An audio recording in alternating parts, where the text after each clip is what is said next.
at 11 on this Earth Day, outrage and warnings about, quote, future damage to the environment and economy on our Treasure Coast. Criticism with word just hours ago that the U.S. Army Corps of Engineers is delaying approval of the Central Everglades planning project. Environmentalists say that means a toxic water threat that could repeat itself for many more years to come.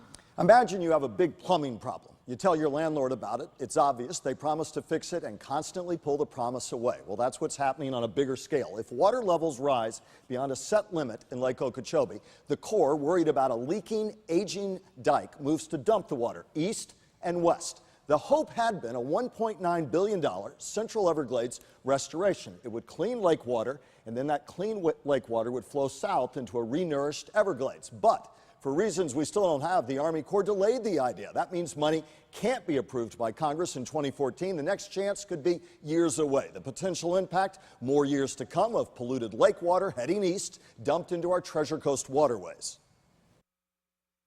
Residents and Floridians living on the Treasure Coast along the St. Lucie River wanted action.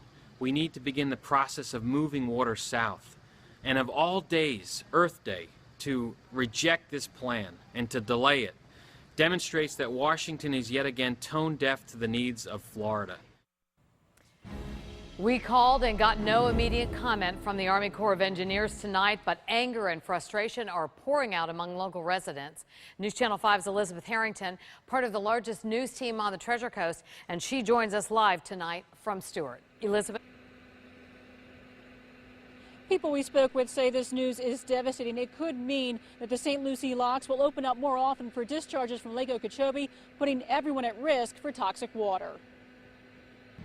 So this is a terrible thing. I mean, this puts this off, boy, maybe even out of my lifetime. Nyla Pipes has spent months fighting for the Central Everglades planning project. It would push discharges south away from the Indian River Lagoon. She even went to Washington, D.C. to lobby for the project. Tonight's news blindsided Pipes and Irene Gomes.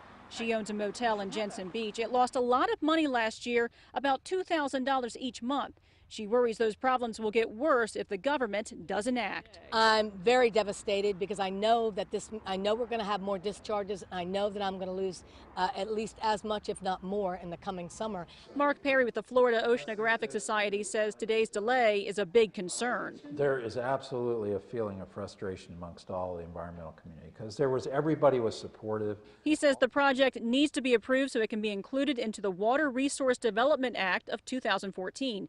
If it doesn't, it will have to wait. Misses this water bill, it could be another 7 years before we get the water bill. And the project is already a long-term thing. Many people are depending on this project to get approved. For people like Gomes, it means their livelihood. If we can't get the water moving south, we're just doomed to repeat.